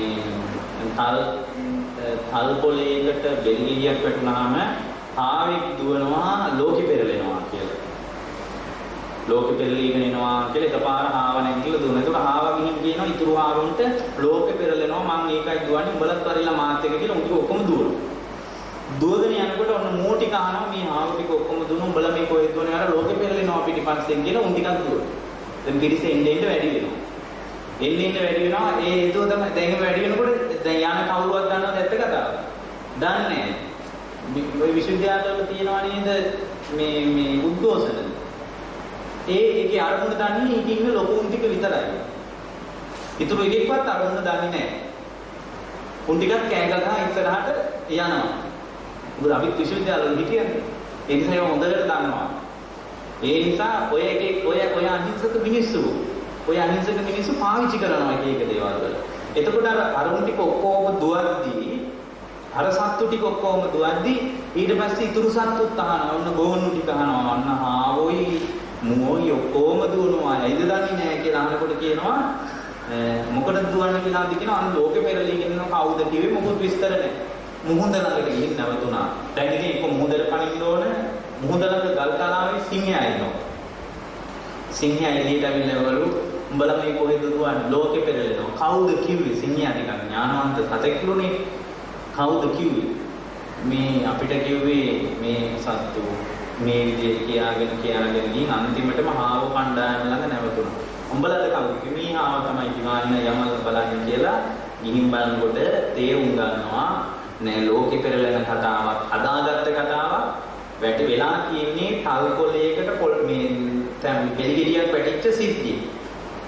එතකොට දැන් ඔය හාව ටිකයි මෝ ටිකයි සිංහයයි එක්ක පැත්තකට දාන්නකො. සමහර මිනිස්සු ඉන්නවා විශේෂයෙන්ම නෝනලා සමහර අයගේ වචන අහගෙන ඔය හාවටත් වඩා හයියෙන් දුවන අම්මලා ඉන්නවා. ඒ කියන්නේ ඒ වගේ දැන් මේ වගේ තියෙන පණිවිඩය අන්න හිම අල්ල ගන්න. මේ වගේ ලොකු දර්ශනයක් තියෙනවා. ඒතර ඔය හාවටත් වඩා හයියෙන් දුවන බබකම්මල දම්වල හොයාගන්න පුළුවන් ඕන තරම් මේක දිවලත් ඇති ඕන කරන්නේ. එතකොට ඒ වගේ අර මේකේ මේ සත්තුන්ගේ ස්වરૂපයෙන් කියන්නේ මානව චරිතය තමයි නිරූපණය කරන්නේ. හොඳ දාර්ශනික පණිවිඩ තියෙනවා ජාතක පොත මොකුත් ඕනේ නැහැ. ත්‍රිපිටකයක් එක්ක එක පැත්තකින් ඉඳලා නිකන් කාමරේ පොඩි ජාතක පොතක් තියන්න කියවන්න ලස්සන තොරතුරු හොයාගන්න පුළුවන්. දැන් එතකොට මේ මිනිහා මන්ත්‍රය කියනකොට නරියෙක් අහගෙන හිටියා මන්ත්‍රේ. ඌටත් පාඩම් ගියා මන්ත්‍රය. දැන් නරියෙකුටත් මන්ත්‍රේ පාඩම්. ඊට පස්සේ මේ නරියා ගිහින් මේ නරියා දැන් නරියට පාඩම්. නරිය කෑ ගහලා කිව්වා මේ මිනිහාටින් අනේ මොඩියෝ ඔබට විතරක් නෙමෙයි මටත් ඔය මන්ත්‍රේ පාඩම් කියලා එකපාර දිව්වා. දැන් මිනිහට අල්ලගන්න බැරි වුණා. මේ නරියා ගිහින් මේ නරි දෙනකගේ වලිගය පෑගුවා. පෑගුවාම මේ නරි දෙන බලලා කිව්වලු අනේ බා නරියෝ උඹ මොකද මගේ වලිගය පෑගුවේ. එතකොට මේ නරිය කියනවලු ඇයි උඹ හිතුවද මම මොකුත් දන්නේ නැහැ කියලා. මමත් දන්නේ නැහැ කියනවා. අනේ උඹ ගැන මන් දන්නේ නැද්ද? උඹ ගැන දන්නේ මං අද ඊයේද උඹ මොනවද මන් දන්නේ කියලා. දැන් මේ නරියයි එයාගේ ගෑනු සතයි අතර ප්‍රශ්නයක්. ඕන බලපන් මගේ හැටි කියලා අර මන්ත්‍රේ මතුරනකොට මේ ශබ්දන්තකුලේ හස්තිරාගේ ඇවිල්ලා දලහය බිම තියනවා කියන්නේ. සිංහයෝ ඇවිල්ලා සිංහ ගර්ජනා කරලා ඉවරලා එහෙම දන ගන්නවා කියනවා මේ නරියා ඉස්සර. ඒක දිග කතාවක්. මම කියන්නේ නුසුදුසු දෙයක් හම්බුනොත් නුසුදුසු දෙයක් මේ ආයතන වලුණත් එහෙමයි. මේ නුසුදුසු දෙයක් හම්බුනොත් මිනිහා ඒක පාවිච්චි කරන්න දන්නේ නැහැ. දැන් අර නරියා තමන්ගේ ගෑනු සතා ඉස්සරහා තමයි ඒ බලේ පාවිච්චි කරේ. සමහර පිරිමිත් ඉන්නවා ගෑනු කෙනා ඉස්සරහා තමයි තමන්ගේ බලේ පාවිච්චි කරන්නේ. එතකොට මේ ඒ වගේ අසත්පුරුෂයෙකුට ධර්මයේ හම්බුනත් වැඩක් නැහැ. හේතුව තමයි එයා දන්නේ නැහැ ධර්මයේ පාවිච්චි කරන්නේ. ඒතර සත්පුරුෂයෙකුට තමයි ධර්මයේ හම්බෙන්නේ. ඒ ධර්මයේ හම්බෙනා කෙනාගේ හිත තමයි මං කොහොමද එයාගේ හිත? එයාගේ හිතේ රජ කරන්නේ බුදු කෙනෙක්. බුදුරජාණන් තමයි රජ කරන්නේ. මේ ධර්මයේ ගොඩාක් අහගන්න ඕනේ ඇයි? අර පරම සත්‍ය දැනගන්න ඕනේ. ඒ දැනගන්න නිවෙනවනේ. පරම සත්‍ය දැනගත්තම සත්‍යයෙන් ගලපනවනේ ලෝකයේ තියා. අර මගේ බණනකොට බණින්න තු ඉන්න පුළුවන් කියලා. එතකොට දැන් අද ලෝකේ කතා කරන්නේ උඹට ගැහුවොත් උඹත් ගහලා වරින් කියලානේ. එතකොට පරම සත්‍ය දන්න කෙනා අත්දකින හැම සිද්ධියක් තුළම නිවීමක් හදා ගන්නවා. එයා ධර්මයෙන් තමයි අත්දකින දේවල් ගලපන්න පටන් ගන්න. ඒ නිසා ඔබට මම කරුණාවෙන් කියන්නේ මේ ධර්මය හොඳට දැනගන්න. ඒ ධර්මයේ දැනගන්න නිවෙනවා. ඒවා අමුතුවෙන් හදාගන්න ඕනේ පන්සිල් රකින්න කියලා අමුතුවෙන් කියන්න ඕනේ නෑ. එතකොට මේ කියන්නේ බුදුදහමේ කතා කරන සැබෑ ගන්ධය තියෙන්නේ තමන්ගේ අභ්‍යන්තරේ. හිත කුණු කරගන්න එපා. හිතට කුණු වෙන්න දෙන්න එපා. ගොඩාක් මිනිසුන්ගේ හෘද සාක්ෂිය කුණු වෙලා ගඳ ගන්නවා. සංසාරයේම ගඳ ගන්නවා. ලස්සන සූත්‍රයක් තියෙනවා ආම ගන්ධ සූත්‍රය කියලා. සුත්ත නිපාතයේ තියෙන. ඒකේ එක මිනිහෙක් බුදුහාම වළඳන දිහා හොරෙන් බලාගෙන ඉන්නවා. මිනිහා ටිකක් නිර්මාංශ වෙච්ච මිනිහෙක්. නිර්මාංශ වෙච්ච මිනිස්සු නිර්මාංශ වෙච්ච මිනිහෙක්. මිනිහා හරියට මේ මිනිස්සු මස් කන එකට මාළු කන එකට බැන කියපු මිනිහෙක්. නිර්මාංශ වෙන එක ඉතින් තමන්ගේ වැඩක්. ඒ තමන්ගේ වැඩක් නම් නිර්මාංශ වෙන එක ඒක තමන් බලන්නකෝ. ඒක තමන්ගේ එක. ඒක නිසා මාන්නයක් හදාගන්න එපා. සමහර ඒවා නිසා තමන් මාන්නයක් හදාගන්න. නිර්මාංශ දැන් මෙතන නිර්මාංශ කෙනෙක් කියුවොත් මේ ඔක්කොටම කන වෙලාවට නිකන් එයා හරි ලොකු කෙනෙක් වගේ පෙන්වන්න හදනවා. දන්නේ නැති ඔය නිර්මාංශ වෙච්ච අය මාතු කසු කරලා. කෙනෙක් ආයෙත් මේ ඔක්කොම ජරාව කන જાතිය මම තමයි සුද්ධ වෙච්ච ඒවා කන්නේ කියලා. එතනම මාන්නයක් නේ. නිර්මාංශ වීම රුචිකත්වයට සම්බන්ධ එකක්. කැමති කෙනෙක් උකන්නේ අපිට ඒව අදාළ නැහැ. බුදුහාරෝ කියපු දේශනාව විතරයි අපි කියන්නේ. දැන් මම කියන එක බොරු නම් ආමගන්ධ සූත්‍රේ පණින. ආමගන්ධ සූත්‍රේ බලන්න බැනලා බුදුහාරුන්ට පණින. ඇයි? මේ භාග්‍යවතුන් වහන්සේ දේශනා කරපු එකනේ මම කියන්නේ. ඒ කියන්නේ මේවට විරුද්ධ වෙනවා නම් ශාස්ත්‍රුන් වහන්සේට විරුද්ධ වෙන්නේ සෑහෙන කාලයකට ධර්මයේ දුරු කරගන්නට. අරහාඳුරු මෙහෙම කිව්වා. ඔය කතාව වැඩන්නේ මම කියනවනේ රෙෆරන්ස් එකක්.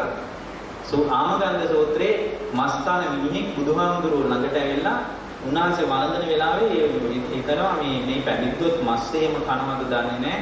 මස් මාළු පිළිහුණු ඒවා ලැබෙන කන වළඳනවද දන්නේ නැහැ. බලන්න ඕනේ කියලා බලන්න බැරි නිසා මිනිහ හිමීට ගහින් පිටිපස්සට ගිහින් එබිලා බැලුවා පාත්‍රයේ දිහා මොනවද දන්නේ මුන්ද වළඳන්නේ කියලා. එබිලා බලනකොට පාත්‍රයේ දැක්කේවා හිතේ හොඳ නැහැ. මේ තියෙන ආමගන්ධ සූත්‍රයේ උද්දක නිකායේ සුත්ත නිපාතේ තියෙනවා.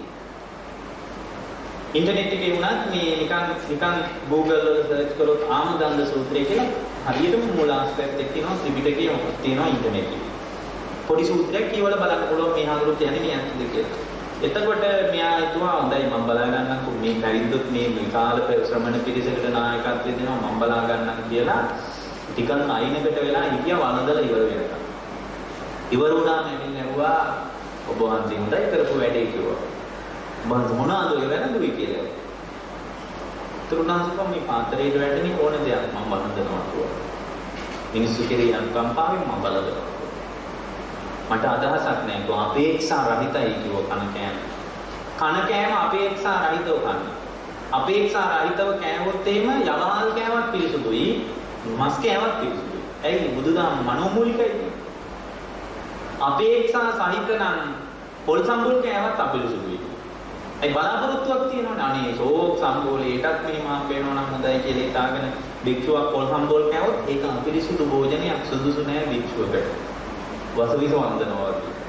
පොල් සම්බෝලයක් කනකොට වුණත් හිතුවොත් එහෙම මේ උපාසකම්ම හොඳට සම්බෝල් ගේනවා ඊට මේ පැත්තෙම පින්න පාත යන්න ඕන මේ පැත්තෙන් ඊට හම්බ වෙනවා නම් හොඳයි කියලා හිතුවොත් පොල් සම්බෝල් කෑවත් අපිරිසුදුයි. අපේක්ෂා සහිතයි. පින්නපාතේ වඩිනකොට අදහසක් තිබ්බොත් මේ අද අර පැත්තෙම යනවා ඒ ගෙදරටම යනවා කියලා අදහසක් තිබ්බොත් එහෙම අපිරිසුදුයි භෝජනේ.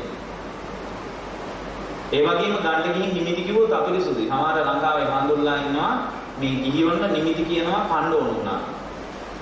නිකන් නොදැනින්න කියනවා. කන්න විතරක් නෙමෙයි සමහර වරදාන වුණාම කියනවා. ඒ කාලේ නම් මේ කාලෙකදී ධම්මගේ දානි තිබ්බේ මේ සැරේ අම්මගේ දානි නැද්ද කියලා වනින් මොරව අහන්නත් ඉන්න පුළුවන්. නිමිති කියන එක තා විනයට ගැලපෙන්නේ නැහැ. ඇවතක් වෙනවා පිටුවට. අර බුද්ධකා ඒක හාමුදුරු කෙනෙක් හිටිය හාමුදුරු හැමදාම එකම ගෙදරකට පිටපාත යනවා. මේක උපාසකම්ල අපාට කරදරයක් වුණා. හැමදාම දෙන්න දාන්න දෙන්න. එක දවසක් කිව්වා මේක මේ හාමුදුරු නම් මේක නවත්තන පාඩක් නෑ. හොඳ වැඩක් කරනවා කියලා. එනකොටම කිව්වා අනේ හාමුදුරනේ අද මොකුත් නෑ නේ කිව්වා. ඒත් යන පාඩක් නෑ. අනේ හාමුදුරනේ අද මොකුත් නෑනේ අපේ ගෙදර කිව්වා. ඒත් යන පාඩක් පේන්නේ නෑ. ඊට පස්සේ කිව්වා යන්නේම නෑනේ දැන්. එහෙනම් ඔහොම ඊටකෝ එහා පැත්තේ ගෙදරවත් මොනවද තියනවද කියලා මම බලලා එන්නම් කියලා මුන්දගේ මීට එහා පැත්තට ගියා. ඔය අතට මේ පැවිද්දා ගෙට පිටුවා. ගෙදර ඉඳලා වළං ඇරලා බැලුවා. බලනකොට වළඳ තියෙනවා මේ හාල් ටිකක් තියෙන වියලා නැහැ. ඊට පස්සේ දොර මුල්ලේ උද්දාණ්ඩක් තියෙනවා. තවත් නිකන් නෑගිලියක මාළු කෙත්තක් වහලා තියෙනවා. එතකොට යන්දරට එළියට ඇවිල්ලා හිටියා. එළියට ඇවිල්ලා ඉන්නකොට අල්පාස්කම් මාව ඇවිල්ලා අනේ එහෙත් නෑනේ හාමුදුරුවනේ මොකුත් කියලා කිව්වා. එතකොට මෙහා කිව්වා කමන්නේ මම හැබැයි මම එනකොට නාගේ කාර්ය හම්බ වුණා අර දොර මුල්ලේ තියෙන උද්දන්න වගේ කිව්වා. ඒ නාගේ ණයා පිපුවා අර හැලියේ වහලා තියෙන වළං පෙත්ත වගේ මම උගේ දත් ටික දැක්කා මුටි හාල් ටික වගේ හරි ලස්සනයි කිව්වා. ඊට පස්සේ මොකද වෙන්නේ? ඊට පස්සේ වෙලා දෙන්න ඕන. ඒ කියන්නේ සමහර නිමිති කියන්න බෑ ධර්ම. අපේක්ෂා සහිතයි. දැන් ගිහියෙක් වුණා අපේක්ෂා සහිතව රහිතව ඒක හුරු කරන්න. ඒවා ටික ටික හුරු කරන්න පුළුවන්. දැන් තියෙන කෑම ගැන විශේෂ අදහසක් ගන්න එපා. දැන් හැබැයි හොඳට කන්න. එච්චරයි. මේ වෙලාවේ තා ප්‍රියමනාපව කන්න. ඒකනේ අර බුදුහාමුදුරුවෝ අවහාර හම්බුනාමක් වැළඳුවේ හොඳට. එතකොට ආමගන්ධ සූත්‍රයේ මෙයා කියනවා මේ ඔබ වහන්සේගේ පාත්‍රය මොනවද තිබ්බේ ඔබ වහන්සේ විශාල භික්ෂු පිරිසකට නායකත්වය දෙනවනේ ඔබ වහන්සේ වගේ කෙනෙක් ඕව වළඳන්නේ හොඳ නෑනේ කියලා කියද්දි බුදුහාමුදුරුවෝ කිව්වා පිළිගඳ දරුණු නෑ කිව්වා. ඊට වඩා දරුණුයි කිව්වා හිත ගඳ ගන්න එක. රාග ද්වේෂ මොහ මදමාන මක්බව මේ වගේ හිත ගඳ ගන්න ගියාම ඒක සංසාරෙම ගඳ ගන්නවා කිව්වා. පිළිගඳ බෝධ ගත්තාම යනවා කිව්වා. ලස්සනයි දේශනා. හොරකම් කරන්න ගියාම ප්‍රාණඝාතය කරන්න ගියාම කාමයේ වර්ධව හැසිරෙන්න ගියාම තමන්ගේ ගෑනු කෙනායිදී ගෙන ගෑනු උදවිය හොය යනවනම් තමන්ගේ මිනිස්යායිදී තවත් වෙන මිනිස්සු එක්ක අනවශ්‍ය සම්බන්ධතා හදා ගන්නවා නම් ඒ ජීවිතේ ගඳ ගන්නවා කිව්වා. ඒක මස් මාළු කනවට වඩා ගඳයි කිව්වා. හරි ලස්සනයි. ඒක සංසාරෙම ගඳ ගන්නවා කිව්වා. කොයි වෙලාවෙත් බොරු කියනවා නම් තවත් කෙනෙක්ගේ හදවත තුවාල වෙන වචන කතා කරනවා නම් තවත් කෙනෙක්ගේ හදවත පහාරු වෙලා යනවා නම් කතා කරන වචන වලින් හදවත තැලෙනවා නම් හදවත පොඩි වෙනවා නම් ඒ වචන නම් කතා නොකරුණා නම් හොඳයි කියලා හිතෙනවා නම් තවත් කෙනෙක්ගේ ඇහැට කඳුලක් එනවා නම් කතා කරන වචන වලින් ඒ වගේම තවත් පිරිසක් විඳවනවා නම් මේ ඒ විදිච්ඡය තවදවත් විඳවනවා නම් ඒ වචන කතා කරන එක ගඳයි කිව්වා. මස් මාළු කණේ පිටචන ගඳ නේ කිව්වා. ඊට වඩා ගඳයි කිව්වා අර කතා කරන ඒවා නිසා සංසාරෙම ගඳ ගඳයි කිව්වා. ආමගන්ධ සූත්‍රය. මම කියන්නේ දැන් මේ මස් මාළු එනම් දැන් පිටේ ඉඳලා මස් මාළු කන්න කියලා ඉන්නේ. අනේ කන්නේ නැති කෙනෙක් නොකා ඉන්න එකමයි හොඳ. හොඳයි මේ ජීවිතේ. හැබැයි කන අයට කරහන්න එපා. ඒ කෑම රුචිකත්වයට සම්බන්ධයි. නිවනට සම්බන්ධ නැහැ කෑම. රුචිකත්වයට සම්බන්ධ. සීලයට කෑම සම්බන්ධ නැහැ. ඔය කියන විදිහේ කාරණයක් මේ දැන් ඒතකොට කෙනෙක් ප්‍රශ්නයක් නගන්න පුළුවන්. හොඳයි නම් වහන්සේ කියන්නේ සීලයට සම්බන්ධ නැද්ද නිර්මාංශ වෙන්නේ? නේ ඔය කියන්නේ යනවා රෑ 9ට මේ ඉරිදා. රෑ 9ට යම බෞද්ධයයි කියනවා. ඔය ආමගන්ධ සූත්‍රය ඇසුරින් ඔය සූත්‍රය විතරක් කියන්න බලන්න පුළුවන් නම්. ඉතින් ඒ නිසා පින්වත්නි හිත ගඳ ගන්න දෙන්න එපා. අන බොනේවා ගැන ඉතල හිතන්න එපා. රුචි අරුචි අනුව කන නොකන එක තීරණය කරන්න. ඒක රුචිකත්වයේනේ. ඒවා බුදුහාරු කියපුවා නෙමෙයිනේ. එතකොට දැන් ඔය මේවා කියනකොට අපිත් එක්ක හරියට ගැටෙනවා නිර්මාංශය. අපි කියන්නේ නිර්මාංශ වෙන එක නරකයි කියලා නෙමෙයි මේක හොඳයි. අනේ සාදු සාදු මස් කන්න නැත්තම් හොඳයි. ඒකේ ආයි කැමැත්තනේ. අපි ඒකට කරන්නේ. එතකොට මේ අපි කියන්නේ හිත නඳ ගහන්න දෙන්නේ නැතුව නිර්මාංශ වෙන්න කියලායි. එතකොට හිත ගඳ ගන්න දෙන්නේ නැතුව කන කෑමක් කන්න කියලා. ඒ ජීවිතය ලස්සනයි. ඒ ජීවිතේ බබලනවා. ඉන්නත් මේ ගත වෙන ජීවිතේ මේ වින්දනය හරි ලස්සනයි කියලා නම් හිතන්න එපා. මේ ගත වෙන වින්දනයක් තියෙනවනේ. මේක හරියටෝ හරිම හොඳ එකක් කියලා නම් හිතන්න. මේ මිනිසුන්ගේ ගත වෙන ජීවිතේ හරියට කර දක්වා මේ මිනිසු හරිය හොඳයි කියනෝනේ මේ ජීවිත ආදී සැපයි මේක තමයි හොඳ මේක මෙන්න මේ විදිහට කරලා බලමු මිනිසු සැප හොයාගෙන කීයක් ඒව කරනවා. ඔය එක මිනිහෙකුටවත් සැප හම්බ වෙලා නැහැ. එතකොට මේ මිනිස්සු සැප හොයාගෙන ඔය කරන ඒවා වල මිනිස්සු අනේ සැපයක් තියනවා කියලා හිතනවා නම් ඒක හරියට පින්වත්නි කර දක්වා අසූචි වලකට බැහැගෙන ඒක කරටම බැහැලා අසූචි වලට බැහැගෙන නාය වහගෙන පැණි කනවා වගේ වැඩ. අනේ හොඳයි රහයි කීකේ කනවා ගඳ ගහන තැනක නාය වහගෙන වගේ වැඩක් මේ යන ජීවිතේ. කලකිරෙන්න මේ කියන්නේ කලකිරෙන්න කියන්නේ ඒක මහාන වෙන්න කියලා එහෙම නෙමෙයි. කලකිරීම කිව්වේ මේ යන පටත්තේ ගැන ඕනෑමට වඩා උදම්මනන්න වර්ණනා කරන්න යන්න එපා. දැන් අපි පැයකට වැඩි වෙලා බණ කියපු නිසා දේශනාව ඉවර කරනවා. ඔබ හැම දිනාටම මේ මිහිඳු මහරහතන් වහන්සේගේ ආගමනයේ නැති වෙච්ච මේ සුන්දර ධර්මය තමන්ගේ ජීවිතය තුළ පැල කරගන්න අවස්ථාව ලැබේවා කියලා අපි ප්‍රාර්ථනා කරනවා. හොඳයි පින්වත්නි, අපි දේශනාව නිමා කරනවා. අද මේ ධර්ම දේශනාවේ දාන ශ්‍රද්ධාවෙන් මේ ප්‍රශ්න අස්සේ වුණා. මේ කොරෝනා වෛරස් එකත් එක්ක පීඩාවෙන්දී ඒවට අදාළ නීති රීති වලට යටත් මේ පින්කම බොහොම මේ දුරස්ථභාවය තියාගෙන මේ පින්කම කරපුවට බොහොම පින්. මේ කලබල අස්සේ වුණා මේක මගේ හරිය නැති එක වටිනවා.